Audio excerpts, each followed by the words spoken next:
오늘 이 아침 하나님께서 주시는 말씀, 레위기 14장 21절에서 32절 말씀 한 절씩 교도하겠습니다.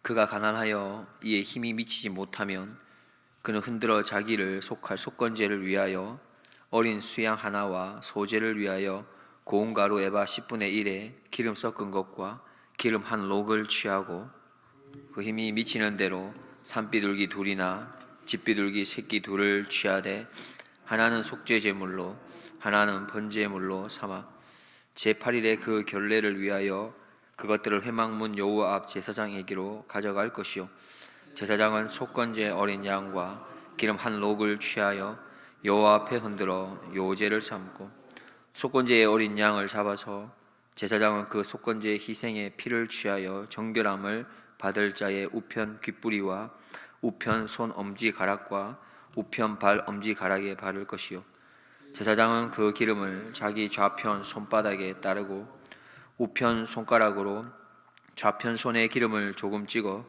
여호와 앞에 7번 뿌릴 것이요 그 손의 기름은 제사장이 정결함을 받을 자의 우편 귓뿌리와 우편 손 엄지가락과 우편 발 엄지가락 곧 속건제 희생의 피를 바른 곳에 바를 것이며 또 그 손에 남은 기름은 제사장이 그 정결함을 받는 자의 머리에 발라 여호와 앞에서 그를 위하여 속죄할 것이며 그는 힘이 미치는 대로 산비둘기 하나나 집비둘기 새끼 하나를 들이되 곧 그 힘이 미치는 것에 하나는 속죄제로 하나는 소제와 함께 번제로 드릴 것이요 제사장은 정결함을 받을 자를 위하여 여호와 앞에 속죄할지니 문둥병 환자로서 그 결례에 힘이 부족한 자의 규례가 이러하니라. 아멘. 예. 오늘 본문 말씀은 어저께 우리가 보았던 말씀과 이어지고 있는 말씀입니다. 여전히 동일하게 문둥병, 요즘은 문둥병이라고 잘 하지 않죠. 나병이라고 하는데 나병 환자의 정결 규례에 관한 내용을 동일하게 말씀하고 있는데 조금 다른 것이 있습니다. 그건 바로 가난한 자에 대한 내용입니다. 똑같이 나병, 문둥병을 걸리게 됐는데 그 중에 가난한 자는 어떻게 해야 되는가, 그 정결 규례를 말씀하고 있죠. 그것을 32절 말씀을 보시면 문둥병 환자로서 그 결례에 힘이 부족한 자의 규례가 이러하다라고 말씀하고 있습니다. 가난한 문둥병자는 자신이 얼마나 힘들겠습니까? 그런데 자신뿐만이 아니라 그것은 가족 전체에게 상당한 어려움을 안겨주게 됩니다. 특별히 경제적인 부담까지도 올 수가 있는 건데, 그래서 오늘 본문에서는 이 가난한 문둥병자에 대한 하나님의 배려에 대한 내용들을 우리가 살펴볼 수 있겠습니다. 가난한 문둥병자나 그의 가족들이 가지게 될 그 부담을 조금 덜어줄 수 있는 그런 내용을 담고 있습니다.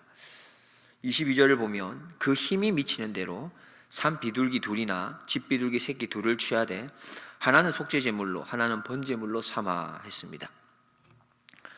문둥병 환자가 되면 그가 집 밖으로 쫓겨나게 되죠. 그러나 다시금 제사장을 통해서 이제 그 병이 다 치료가 됐다라고 하는 판결을 받게 되면 이제 들어올 수가 있는 것인데, 그렇게 판결을 받은 후에 반드시 해야 할 제사가, 그런 절차들이 있습니다. 그것이 오늘 속건제, 속죄제, 그리고 소제물로 드리는 번제, 이렇게 말씀하고 있습니다.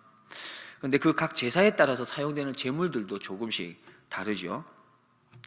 우리가 앞에서 어저께 새벽에 살펴본 내용을 보면 속죄제에는 어린 순양 한 마리를 드려야 했습니다.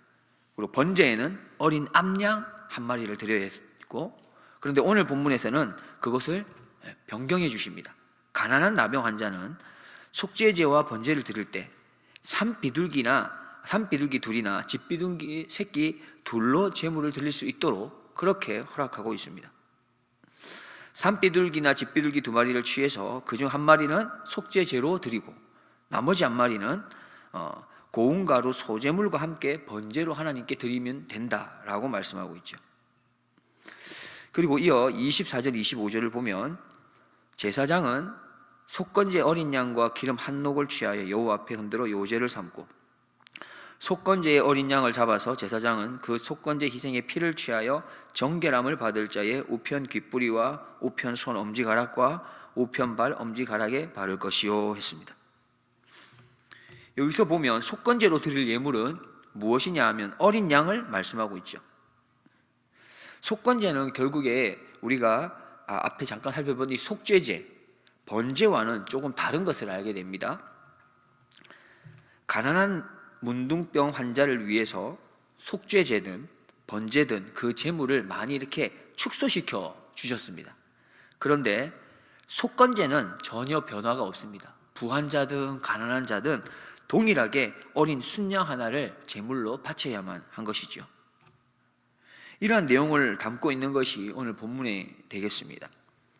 이 본문의 내용을 통해서 우리가 몇 가지 하나님 주시는 메시지를 생각해 보고자 합니다. 첫째는 하나님께서는 하나님께서 보시는 것은 바로 우리의 마음이다라는 것입니다.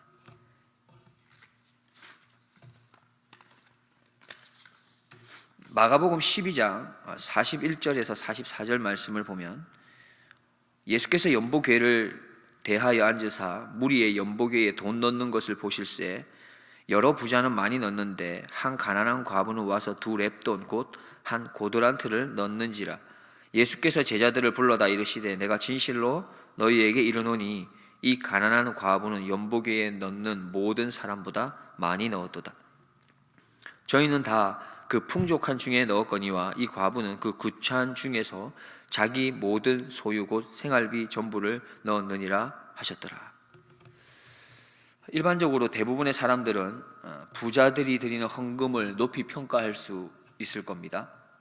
그것에 무게를 두고 많이 헌금 내는 사람들에게 특별한 대우를 하거나 혜택을 줄지도 모릅니다.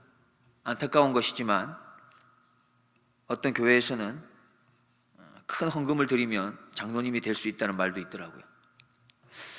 우리가 아는 것처럼 일반적으로 은행에서 보면 예금을 많이 드리는 사람을 우수 고객으로 뽑고 특별하게 대우를 합니다. VIP, 요즘에는 VVIP도 있는데 그런 사람들의 돈을 보는 것이지 그 사람이 이 돈을 어떻게 벌었는지 그 사람의 성품은 어떠한지 이런 것에는 별로 관심이 없습니다. 그러나 교회는 어떤 곳입니까? 만약에 교회에서도 똑같이 은행과 같이 그 기준을 헌금으로만 바라보게 된다면 이것은 참 큰일일 것입니다. 사실 헌금을 그렇게 여기는 사람은 없을 거라고 생각해 봅니다. 그런데 중요한 것은 우리가 연약하다는 것에 있습니다.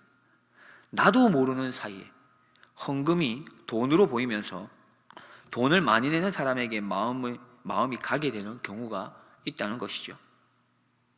그래서 우리는 늘 우리의 자아를 점검하고 훈련하고 다스리는 일에 힘써야 합니다. 왜 그렇습니까? 예수님께서는 우리의 마음을 중요하게 여기시기 때문입니다. 부자의 많은 헌금보다 과부의 2렙돈을 귀하게 여기시기 때문이지요. 우리는 연약합니다. 그래서 눈에 보이는 것에 마음을 뺏길 때가 얼마나 많은지 모릅니다. 교회에서 어떤 말을 하거나 행동을 할 때에 얼마나 보이는 것을 의식하는지 모릅니다. 다른 사람의 눈을 너무 많이 의식하고요. 심지어 자신의 눈까지 의식하면서 우리는 행동하고 말할 때가 참 많습니다. 그런데 우리는 반드시 기억해야 합니다. 우리가 의식해야 할 것이 무엇이 있겠습니까? 그건 곧 하나님의 시선입니다. 우리가 의식해야 된다면 하나님의 시선만을 의식해야 되는 것이죠. 하나님의 시선을 의식하십시오.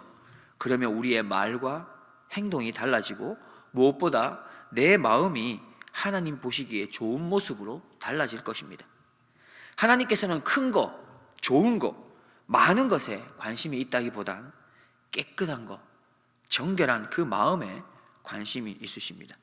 그래서 오늘도 보면 제사를 받으실 때 좋은 제물, 큰 제물 이런 것만을 받으시는 게 아니라 마음을 담은 작은 제물도 산비둘기 같은 그런 제물도 함께 받으신다고 말씀하십니다. 이것이 바로 하나님께서 우리를 향한 자비이며 긍휼이며 다함이 없는 사랑이 아니겠습니까?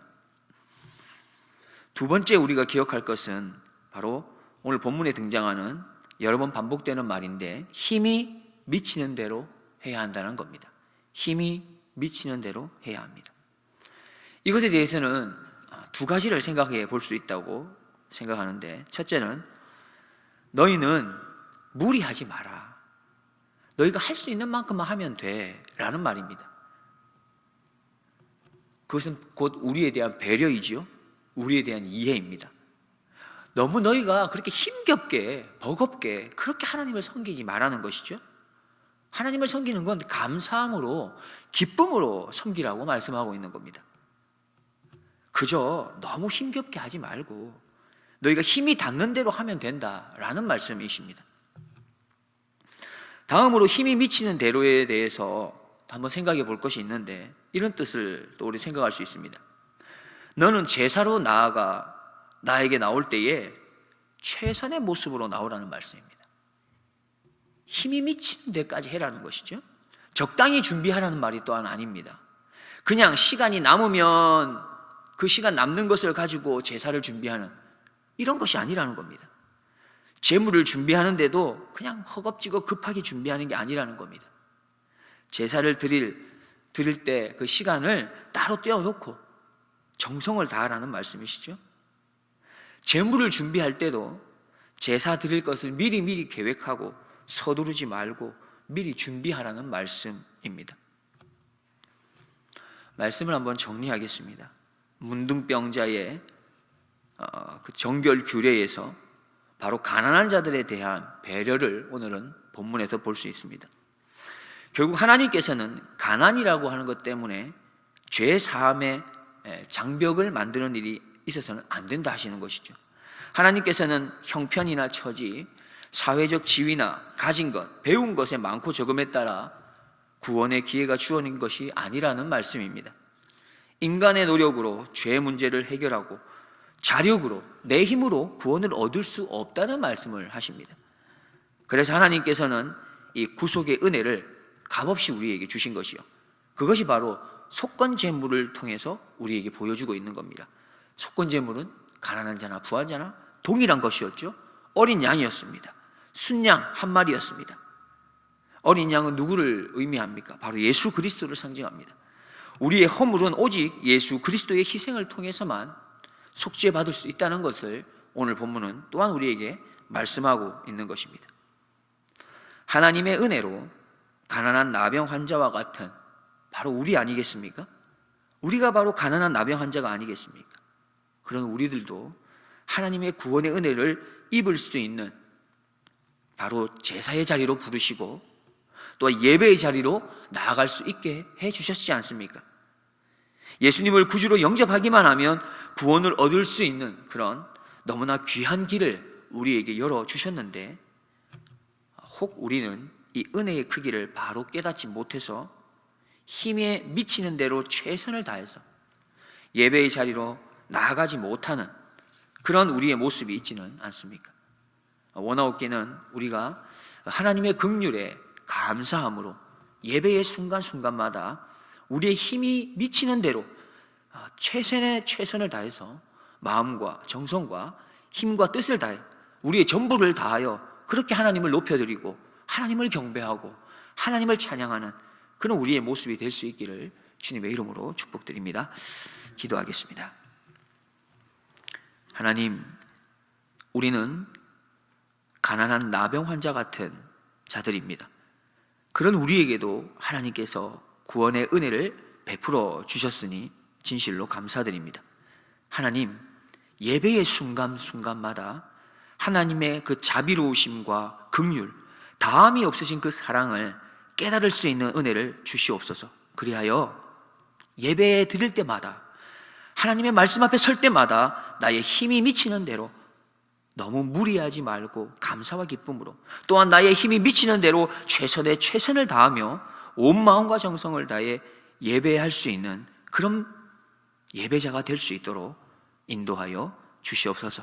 오늘도 말씀으로 또 예배로 승리의 귀한 걸음들을 걸어갈 수 있도록 우리를 붙잡아 주시옵소서. 예수 그리스도의 이름으로 기도드리옵나이다. 아멘.